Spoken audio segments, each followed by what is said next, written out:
হচ্ছে যে ওর ওয়াইফের নামে মানে তহসিন হোসেন ওরফি এই মেয়ের যে নামে যে মামলা হচ্ছে এই মামলা যদি আমি না তুলি তাহলে আমাকে মেরে ফেলবে। কারণ আমার নামে যে হ্যাঁ আবিরের মামা, আবিরের এক খালাতো বোন জামাই আছে, ইভেন আরো 2-3 জন আছে, আমি তাদের নাম জানি না, তাদের চিনি না, তাদের সাথেই ছিল, মহিলা ছিল পুরুষ, হ্যাঁ অজ্ঞাত মহিলা ছিল পুরুষও ছিল। এখন আমাকে যদি মেরে ফেলে তাহলে ড্রাইভারটা কে নেবে? আমি যদি কোনো কিছু না পাই তাহলে এটা আমি কার কাছে যাই বলবো? এখন সমাজের কাছে আমার একটাই প্রশ্ন, আমি আমার ন্যায় বিচার চাই এবং পিবিআই ঢাকা উত্তরে 60 ফিট ওইখানে তদন্ত এবং সুষ্ঠু আমি তদন্ত চাই। এর আগে আমি একটা মামলা সূত্রে পিবিআই ঢাকা বর্ণশ্রীতে আমার একটা মামলা সূত্রে তো ওইখানে আবির টাকা পয়সা দিয়ে পিবিআই অফিসকে কিনে ফেলছে, অফিসারকে কিনে ফেলছে, সে ভুল রিপোর্ট দিছে, সেইখানেও আমি নারাজি দিছি। তাহলে একটা আইনের রক্ষকে যদি বক্ষ হয়ে যায়, টাকা পয়সার কাছে বিক্রি হয়ে যায়, তাহলে আমরা সাধারণ জনগণ তার কাছে যাবো, কোথায় যাব? আমরা কোথায় যাব? আমি ন্যায় বিচার চাই এবং এমন অপরাধী সাজা চাই যাতে এমন অপরাধটা দ্বিতীয়বার আর কেউ না করে। আপনি তো ওনার সাথেই ছিলেন, পাশের বাসায় ছিলেন, তাই না? পাশের রুমে ছিলেন।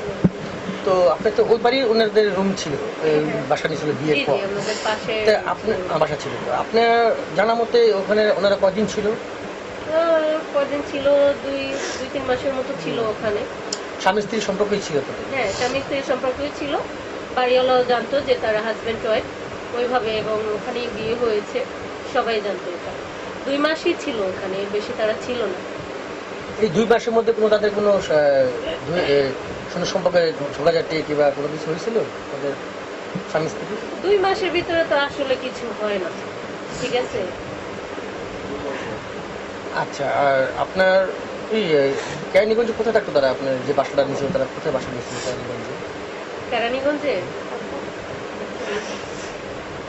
যাই হোক, আপনার কথা হচ্ছে কি যে তাদের বিয়ে হয়েছে এটা বাড়িরও জানে, প্লাস আপনারাও জানেন যে আপনারা পার্শ্ববর্তী রুমে ছিলেন, তাই না? তো আমরা আসা যাওয়া করেছি, দেখেছি তাদের নতুন বিয়ে হয়েছে। আসলে আমরা তো পাশে ছিলাম, এত কিছু তো জানি না। পরে শুনলাম তার এই অবস্থা। এখন সে তো একজন অসহায় নারী, আগে পিছিয়ে কেউ নেই। তো শুনে আসছি তার সাথে দেখা করার জন্য। এখন আমরা চাই যে দেশে এরকম হাজারো ছেলে আছে যারা নারীদের মানে সহজ সরল নারীদের সুযোগের দুর্বলতা নিয়ে নারীদের কাছ থেকে টাকা পয়সা নিচ্ছে এবং সবকিছুই নিচ্ছে, দেহভোগ করছে, টাকা পয়সাও নিচ্ছে। তো এইটা আমাদের দেশের একটা আইনত ব্যবস্থা নেওয়া উচিত যে এইসব ছেলেরা কোনোভাবে নারীদের উপরে এই ধরনের মানে কি বলে দুর্বিচার না করতে পারে। মানে অন্যায়কারী যারা নারীদের টাকাও নিচ্ছে, দেখেন সব দিকেই ভোগ করছে, টাকাও নিচ্ছে, স্বর্ণ নিচ্ছে, তার শারীরিকভাবে তার একটা সংসার ছিল। এরকম অনেক অনেক অসংখ্য নারী আছে বাংলাদেশে যাদের সংসার এইভাবে ভেঙে যাচ্ছে। দেখা যাচ্ছে পুরুষরা কাজ করে, কাজের বাহিরে স্ত্রীকে সময় দিতে পারে না, অতটা সময় দেয় না। ছেলেরা কি করে এই সুযোগে, এখন তো বর্তমানে অ্যান্ড্রয়েড সেট আছে, সুযোগের সব ব্যবহার করে মিষ্টি মিষ্টি কথায় নারীরাও ভুলে যায়, আসলে শয়তানের ধোকায় পড়ে। কিন্তু এটার সুস্থ ব্যবস্থা নেওয়া উচিত। আমাদের দেশে এই ধরনের একটা আইন হওয়া উচিত, যারা এই ধরনের করে এবং করতে চায় তাদের জন্য সরকারের একদম সঠিকভাবে একটা উদ্যোগ নেওয়া উচিত, যে নারীদের সাথে এরকমের জন্য কোনো ছেলেরা না করতে পারে, কোনো ছেলেরা এবং কোনো মেয়েরা যে না করতে পারে। টাকা পয়সাই তো জীবনের সবকিছু না। এখন এই অসহায় মহিলা কোথায় যাবে? তার 2টা বাচ্চা আছে, স্বামী আছে, তাকে সবকিছু ফেলে এই ছেলের সাথে চলে আসছে। এই ছেলেটাও তাকে ছেড়ে দিছে, এখন সে কোথায় যাবে? না ফ্যামিলিতে জায়গা পাবে, কোথাও যেতে পারবে না, মা বাবার ফ্যামিলিতেও না, স্বামীর সংসারেও না। এখন কথাটা হচ্ছে কি যে আবিরের যখন ওনাকে বিয়ে করে, শ্রাবন্তীকে বিয়ে করে আবির, তো বিয়ে করার পর কি তারা আবিরের বাবা মা আসছিল কখনো ওনাকে দেখার জন্য? না, আমাকে আবির নিয়ে গেছিল, আমাকে বাসায় নিয়ে গেছিল, ওনার বাবা মার কাছে নিয়ে গেছে। ওনার বাবা মা কি বললো? ওনার বাবা মা আবিরে তখন আমাকে ওয়াইফ পরিচয় দেয়নি, ওইখানে আমাকে ওয়াইফ পরিচয় দেয়নি। কি পরিচয় দিছিল? ওইখানে আমাকে বলছে যে আম্মু আমি যে ব্যবসা করি ঢাকাতে, ব্যবসায়ী যে পার্টনার। আবির কি ব্যবসা করতো? আবির কোনো ব্যবসায়ী করতো না, ও মিথ্যে কথা বলছে। হ্যাঁ, ওর বাবা মাকে মিথ্যে কথা বলছে। ওর বাবা আমাকে বলছে ও ঢাকাতে ব্যবসা করে। ও আমাকে ওইখানে নিয়ে যেয়ে প্রথম সুবাদে আমাকে বলছে, ওর মাকে পরিচয় করাই দিছে যে আমি যে ব্যবসা করি সে ব্যবসায়িক প্রতিষ্ঠান, যে ওনার ভাগ নিয়ে এখানে ডক্টর দেখাতে আসছেন। তো আমি ওনাকে বলছি যে আপনি এখানে আসলে আমার সাথে দেখা করে যান, ওই সুবাদে। আবির তখন ওর বাবা মসজিদে ছিল, নামাজ পড়তে গেছিল, ওর বাবা ছিল না, কিন্তু ওর মা ছিল। আবিরের জিনেন বাসা কোথায়? আবিরের জিনিয়ন বাসা, ওর বাবার বাড়ি হচ্ছে লোহজন থানা, হলদিয়া ইউনিয়ন, রানীগাঁও। ঢাকা কোথায় থাকে? আর নারায়ণগঞ্জে থাকে হচ্ছে ফতুল্লা থানা, বক্তবলী ইউনিয়ন, 9 নং ওয়ার্ড, চরগড়কুল। এবং আবিরের মা হচ্ছে চরগড়কুল হাই স্কুলের টিচার জিয়াস মিনারা জুই। আর ওর বাবা ফিশারিতে চাকরি করতে রিটায়ার করছে, এখন বর্তমানে রিটায়ার অবস্থায় আছে। ওর বোনটা পড়াশোনা করে, অস্ট্রেলিয়া থাকে।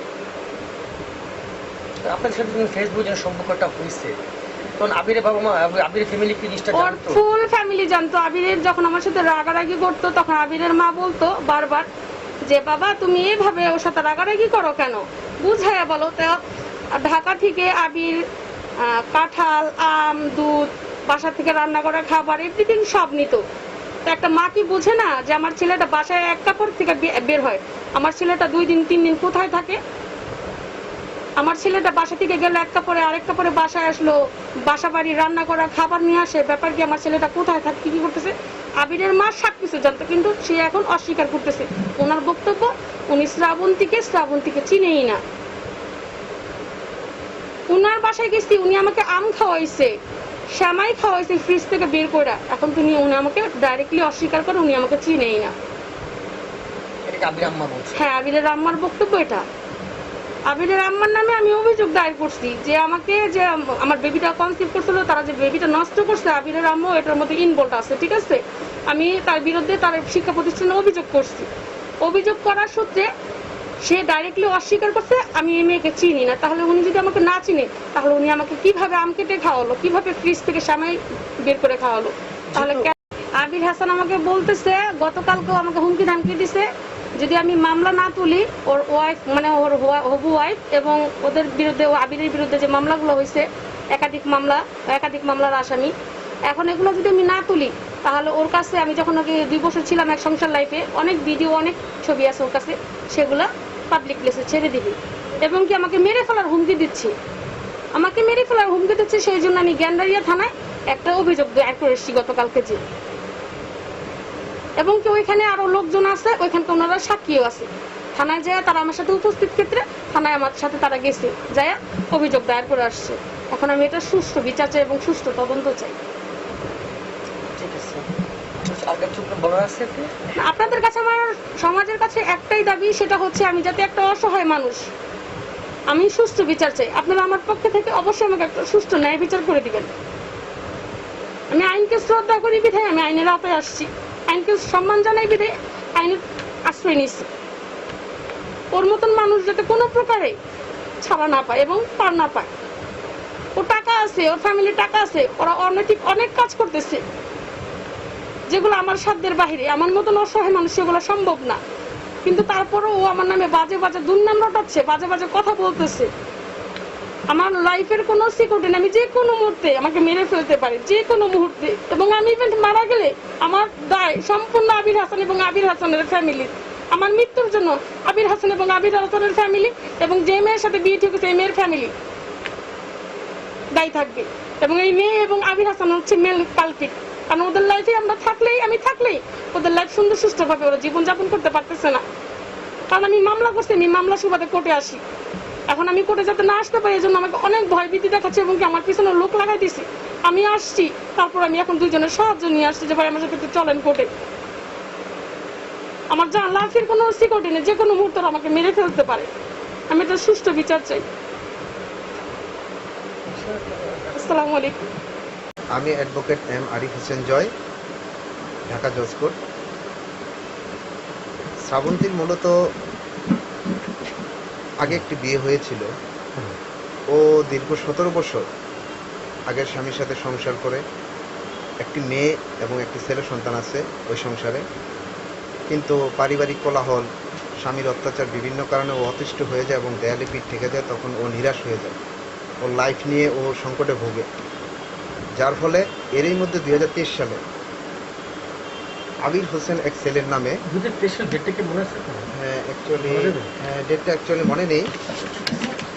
ডেটটা মনে নেই, তবে 2023 সালের জুন মাসের দিকে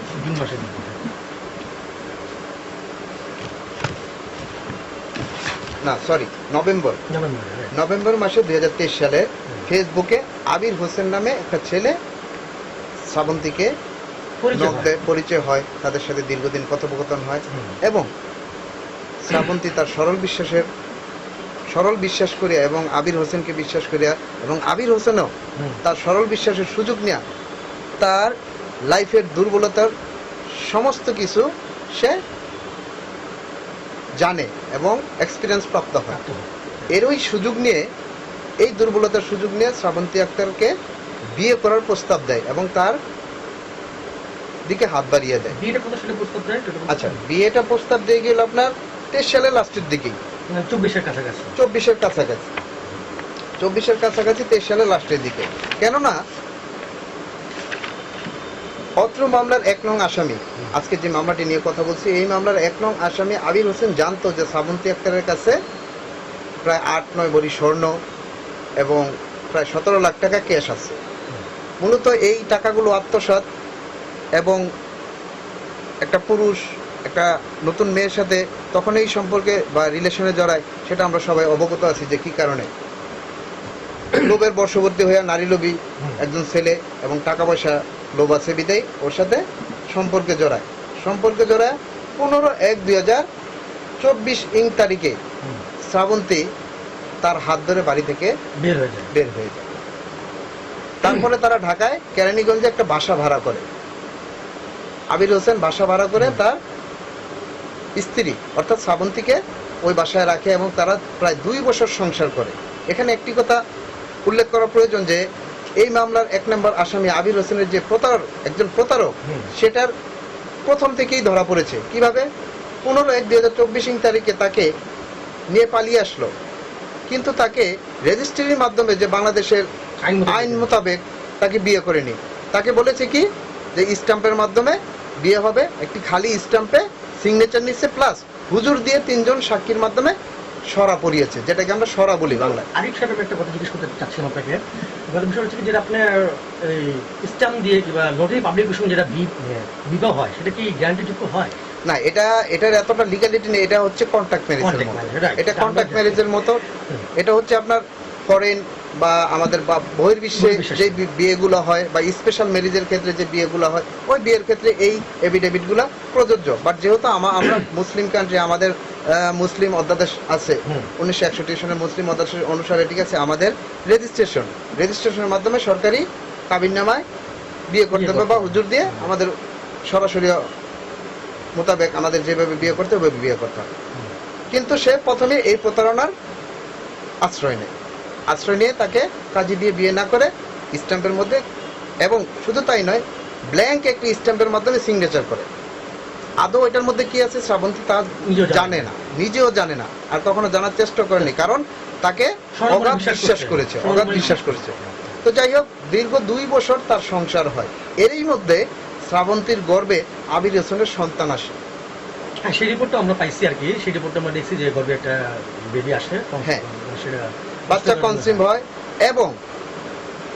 এবং সে একটি জঘন্যতম কাজ করেছে। সেটা হচ্ছে এই আবির হোসেন ওই বাচ্চাটি শ্রাবন্তীর অগোচরে তাকে ঔষধ খাইয়ে বাচ্চাটি নষ্ট করে, গর্ভপাত করে তার অনুমতি ছাড়া। অতএব বাংলাদেশ দণ্ডবিধি আইনের 313 ধারায় সে গুরুতর অপরাধ করেছে, বাচ্চাটি নষ্ট করে দিয়েছে।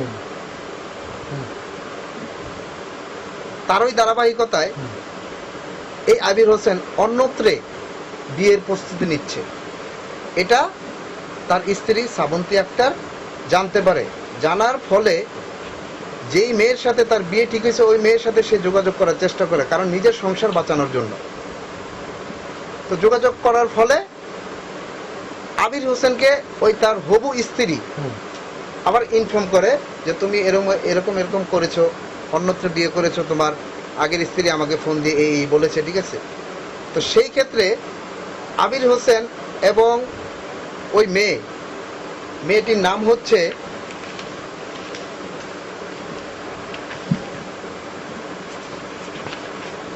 তানমি হোসেন ওরফি, এবং ওই মেয়ের দুলাভাই বোন জামাইয়ের নাম হচ্ছে ডাক্তার খালেদ সাইফুল্লাহ ফয়সাল। এবং এই মামলার 4 নম্বর আসামি সামিয়া তাবাসসুম অর্নি অর্থাৎ ডাক্তার খালেদ সাইফুল্লাহর স্ত্রী। তারা একটা প্ল্যান করে বিগত 19/1/2026 ইং তারিখে 29/1/2026 ইং তারিখে শ্রাবন্তী আক্তারকে তার হবু স্ত্রীকে দিয়ে ফোন করিয়ে বলে যে HD5 গণভবন ডাক্তার স্টাফ কোয়ার্টার, ঢাকা শেরেবাংলা নগর, জেলা ঢাকা, এই ঠিকানায় আসতে বলে। যখন শ্রাবন্তী ওই বাসায় গেছিল তখন শ্রাবন্তীর উপর কোনো অত্যাচার কিংবা কোনো মায়ের সেটাই আমি এদিকে এগোচ্ছি। এই ঠিকানায় তাকে যেতে বলে।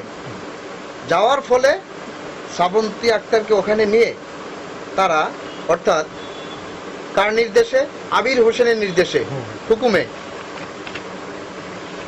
আজকের যে মামলাটি সম্পর্কে জানতে চাচ্ছেন, সেই মামলাটির 1 নম্বর আসামি আবির হোসেন, 2 নম্বর আসামি তানমি হোসেন অর্পি, 3 নম্বর আসামি ডাক্তার খালেদ সাইফুল্লাহ ফয়সাল এবং 4 নম্বর আসামি সামিয়া তাবাসসুম অর্নি।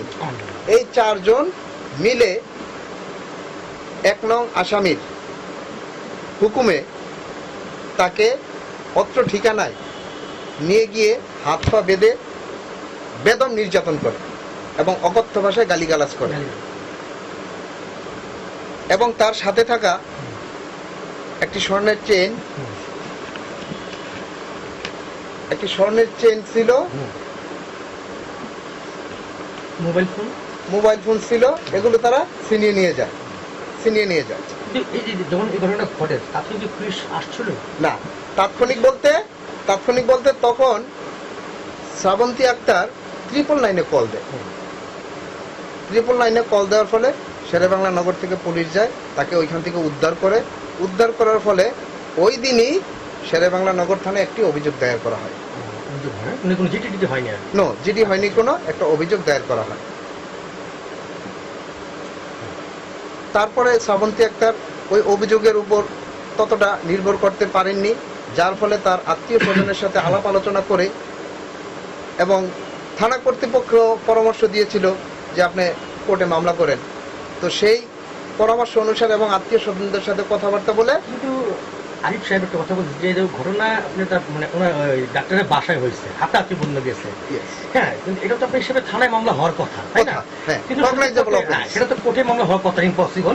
এই কোর্টে মামলা কটা কোনটা যেটা পারিবারিক ব্যাপার, যেটা পারিবারিক বিষয় নিয়ে সে কোর্টে হয়। এটা যেহেতু আপনার ওখানে বাসায় একটা হাতাহাতি হয়েছে, মারামারি হয়েছে, জিনিসপত্র লুট হয়েছে ওনার, তাই না? এসব তো থানায় একটা মামলা হওয়ার কথা। যেহেতু অভিযুক্ত ব্যক্তিকে তো মামলাটা কগনাইজেবল অফেন্স, আমলযোগ্য অপরাধ, হ্যাঁ অবশ্যই তুমি মামলা তো সেই মামলা তো। তো আপনার কি ওই অফিসারের নামটা কি মনে আছে আপনার? মানে যে অফিসার আমার অ্যাকচুয়ালি তার শেরেবাংলা থানার ইনচার্জ সম্পর্কে তার নাম মনে নেই আমার। তার পরবর্তীতে শ্রাবন্তী আক্তার আমার সাথে যোগাযোগ করিলে তখন আমি বিগত 18/2/2026 ইং তারিখে ঢাকার চিফ মেট্রোপলিটন ম্যাজিস্ট্রেট আদালতে অর্থাৎ 20 নং আদালতে একটি মামলা দায়ের করি, যার মামলার নাম্বার 61/26। মামলাটি এখন তদন্তাধীন আছে, পিবিআই তদন্তে আছে এবং এই মামলায় যে ধারাগুলো দেওয়া হয়েছে সেই ধারাগুলো হচ্ছে